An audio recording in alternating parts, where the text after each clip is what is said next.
आज हम देखेंगे वास्तविक गहराई और आभासी गहराई में क्या संबंध है। तो देखिए, वास्तविक और आभासी गहराई में संबंध को समझने के लिए ये एक हम छोटा सा प्रैक्टिकल करते हैं। यहाँ पर देखिए, ये कांच का गिलास है और इस कांच के गिलास में भरा हुआ है पानी। अब यदि इस कांच के गिलास में यदि हम एक सिक्का को डाल दें, ठीक है, तो ये जो सिक्का है अपनी वास्तविक स्थिति से कुछ ऊपर उठा हुआ दिखाई देता है। ठीक है, तो देखिए यहाँ पर ये जो पानी है ये सघन माध्यम की तरह कार्य करता है और जहाँ से प्रेक्षक मतलब हम देखते हैं वो क्या है, विरल माध्यम। तो देखिए, सघन माध्यम में स्थित वस्तु को विरल माध्यम से देखने पर वह वास्तविक स्थिति से कुछ ऊपर उठी हुई दिखाई देती है। तो ऐसा किसके कारण होता है? प्रकाश के अपवर्तन के कारण। जहाँ पर वस्तु दिख रही है वो क्या है, उसकी आभासी गहराई, और जहाँ पर वस्तु है वो उसकी क्या है, वास्तविक गहराई। तो आज के इस वीडियो में हम यही रिलेशन पढ़ने वाले हैं कि वस्तु की आभासी और वास्तविक गहराई में क्या संबंध होता है।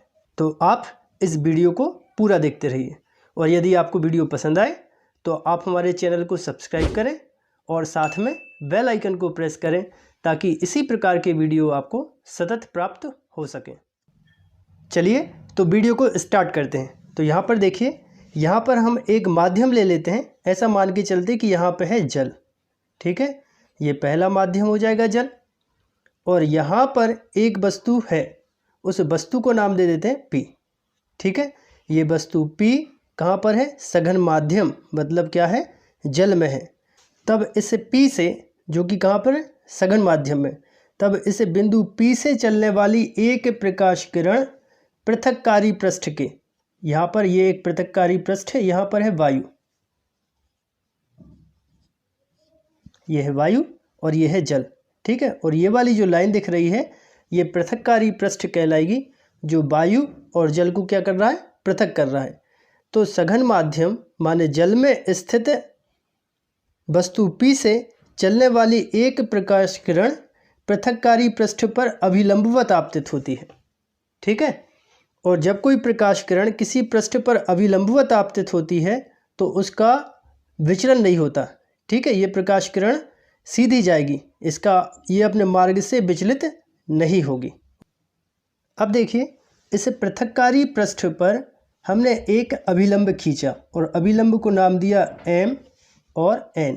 तो ये पृथक्कारी पृष्ठ पर खींचा गया एक अभिलंब हो जाएगा, जिससे हमें पता लगेगा कि प्रकाश किरण का कहाँ पे आपतित हो रही और कहाँ पर अपवर्तन हो रहा है। अब देखिए, सघन माध्यम में स्थित वस्तु से चलने वाली दूसरी प्रकाश किरण, और इस प्रकाश किरण को नाम दे देते हैं Q। ठीक है, PQ दूसरी प्रकाश किरण होगी जो कि पृथक्कारी पृष्ठ पर आपतित हुई। अब हम जानते हैं कि जब कोई प्रकाश किरण सघन माध्यम से विरल माध्यम में, यहाँ पे क्या है, वायु, तो वायु क्या है, विरल, तो प्रकाश किरण सघन माध्यम से विरल माध्यम में प्रवेश कर रही है, और जब कोई प्रकाश किरण सघन से विरल में प्रवेश करे तो अभिलंब से दूर हट जाती है। ठीक है, तो ये PQ क्या है, आपतित प्रकाश किरण है, और यहाँ पे इस अपवर्तित प्रकाश किरण को नाम दे देते हैं QR। तो यहाँ पे प्रकाश किरण QR अभिलंब MN से क्या हो जाती है, दूर हट जाती है, अभिलंब से दूर हट जाती है। ठीक है, याद रखना, जब सघन माध्यम से विरल माध्यम में कोई प्रकाश किरण प्रवेश करे तो वह अभिलंब से दूर हट जाती है। तो यहाँ पे ये जो QR प्रकाश किरण है ये अभिलंब MN से दूर हटकर QR दिशा में चली जाती है। तो इस तरह से PQ, यहाँ से ये देखिए PQ आपतित प्रकाश किरण है और QR अपवर्तित प्रकाश किरण है। अब देखिए, आपतित प्रकाश किरण और पृष्ठ पर खींचे गए अभिलंब के बीच में जो कोण बनता है उसको कहते हैं हम आपतन कोण, और दर्शाते हैं किससे, I से। ठीक है, और अभिलंब और अपवर्तित प्रकाश किरण के बीच में जो कोण बनता है तो उसको कहते हैं हम अपवर्तन कोण, और उसको दर्शाते हैं R से। अब यहाँ पे देखिए, यहाँ पे इस प्रकाश किरण को नाम दे देते हैं PO। PO वो प्रकाश किरण है जो पृष्ठ पर अभिलंबवत आपतित हुई थी।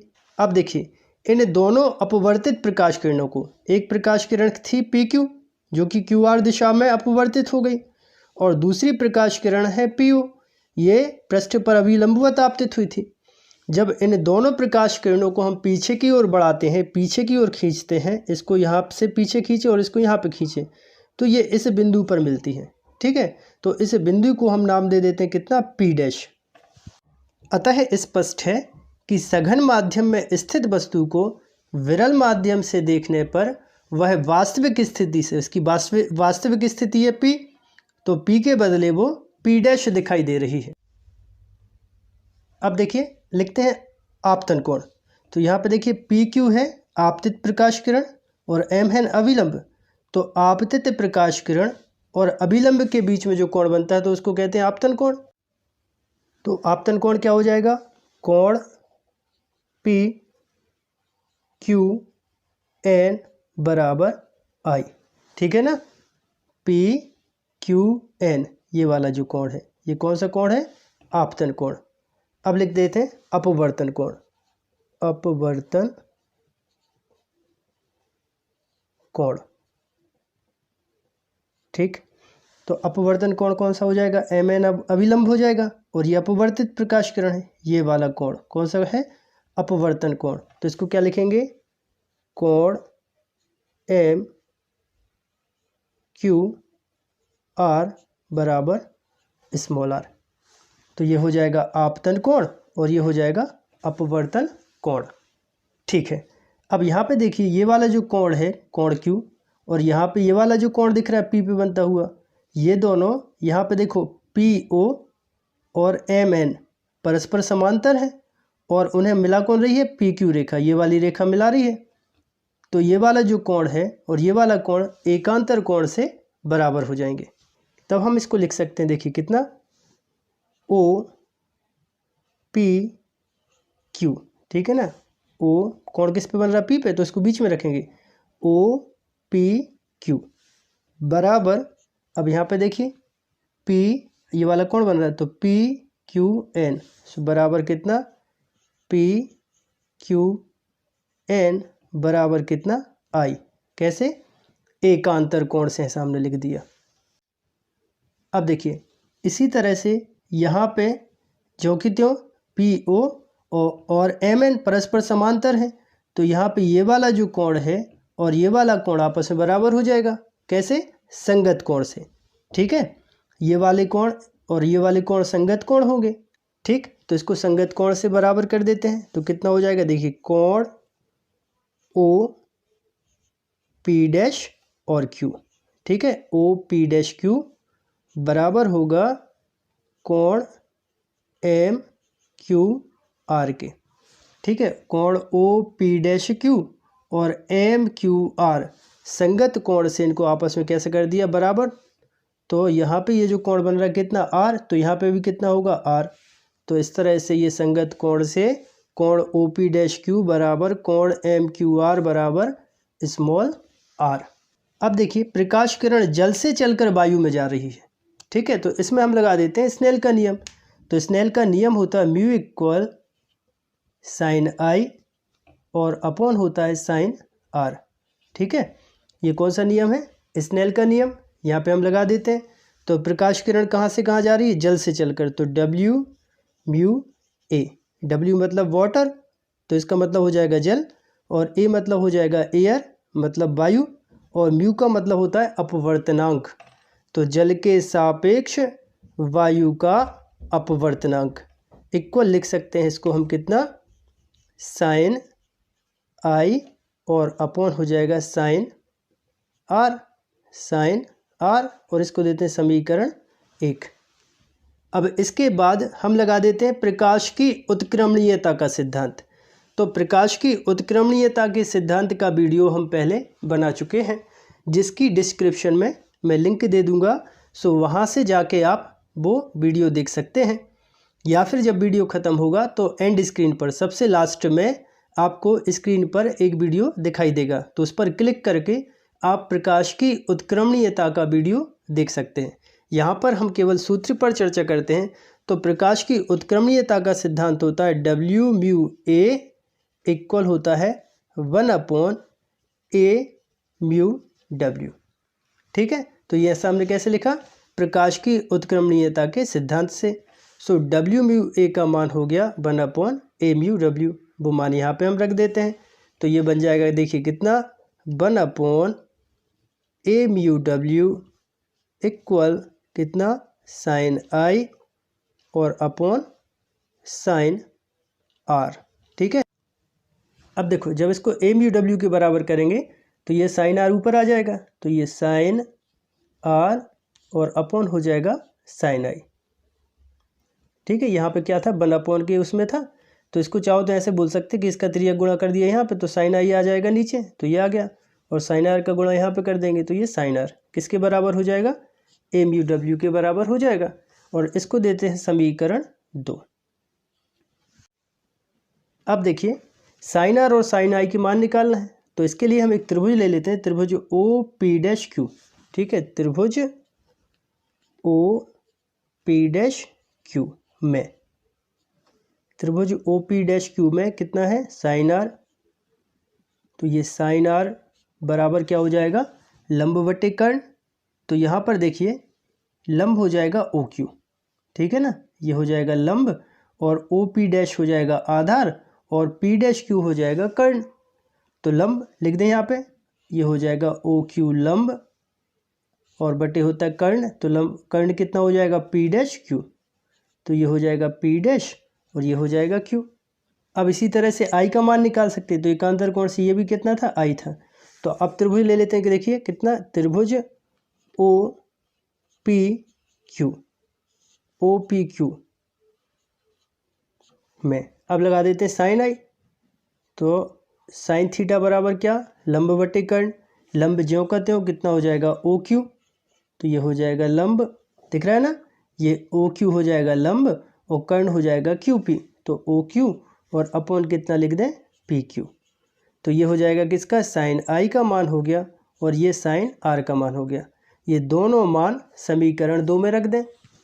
ठीक है, तो समीकरण 2 में मान रखेंगे तो कितना हो जाएगा, देखो a/μw इक्वल, सबसे पहले क्या है, साइन आर, तो साइन आर का मान कितना है, ये है, रख दो यहाँ पे OQ और अपॉन हो जाएगा P'Q, फिर क्या है, बटे है, तो ये अपॉन, अब साइन आई, तो साइन आई का मान क्या निकाला, OQ और अपॉन हो जाएगा PQ। या फिर इसको आगे लिख सकते हैं, a/μw इक्वल, ये हो जाएगा देखिए OQ और अपॉन हो जाएगा P'Q, गुणा करके ये पलट जाएगा तो ऊपर आ जाएगा देखिए PQ, बटे में आ जाएगा यहाँ पे OQ। अब यहाँ पर OQ से OQ को कैंसिल कर दीजिए, तो कितना बचेगा, a/μw इक्वल कितना बचा यहाँ पे, PQ, और अपॉन बचा यहाँ पे कितना, P'Q।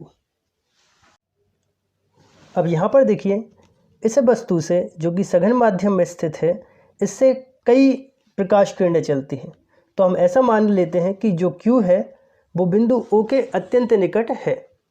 ठीक है, यदि वस्तु को पास से देखा जाएगा तो Q को बिंदु O के अत्यंत निकट माना जा सकता है। तो इस स्थिति में हम इसको लिख सकते, देखिए PQ बराबर, यहाँ पे Q की जगह तुम्हें O लिख देना है, तो PO।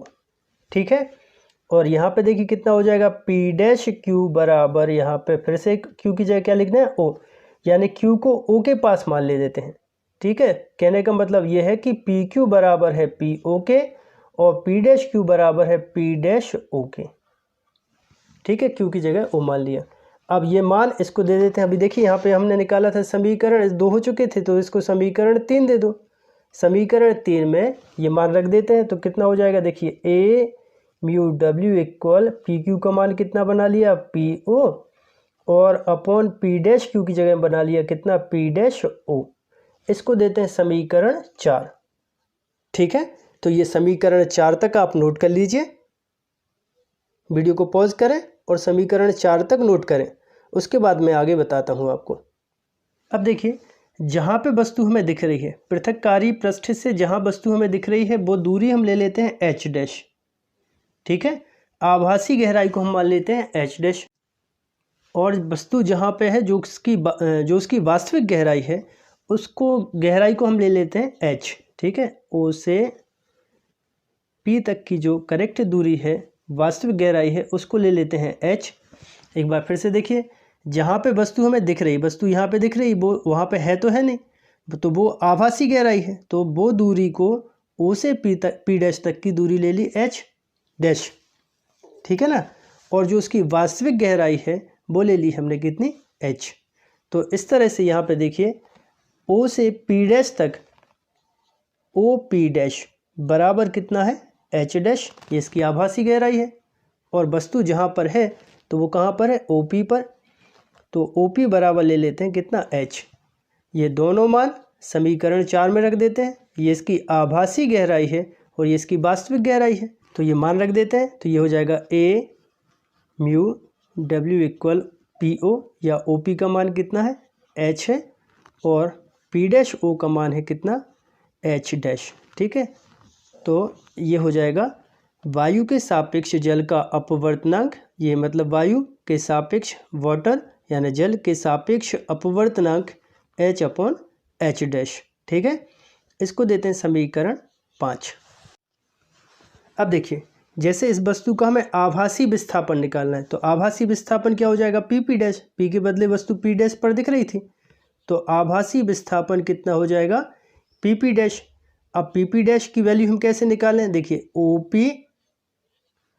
पी माइनस कर दें कितना, ओ पी डैश, तो वस्तु का आभासी विस्थापन निकल आएगा, ठीक है। तो यहाँ पर देखिए ओ पी का मान तो हमें दिख रहा है कितना, एच है, तो बराबर हम चाहें तो लिख सकते हैं H minus O P dash, तो ओ पी डैश का मान कितना है, एच डैश।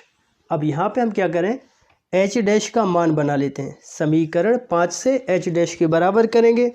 तो देखिए समीकरण 5 में एच डैश के बराबर करें तो ये हो जाएगा एच डैश बराबर एच अपॉन कितना हो जाएगा, ए म्यू डब्ल्यू, ये किसका मान हो गया, एच डैश का मान हो गया।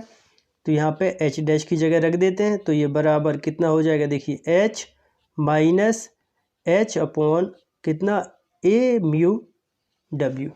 अब यहाँ से क्या करिए आप, एच को कॉमन ले लीजिए, तो एच को हमने ले लिया कॉमन, तो ब्रैकेट में कितना बचा, यहाँ पे बचेगा 1 माइनस एच कॉमन लिया, तो यहाँ पे भी कितना 1, और अपॉन कितना हो जाएगा, ए म्यू डब्ल्यू, ठीक है।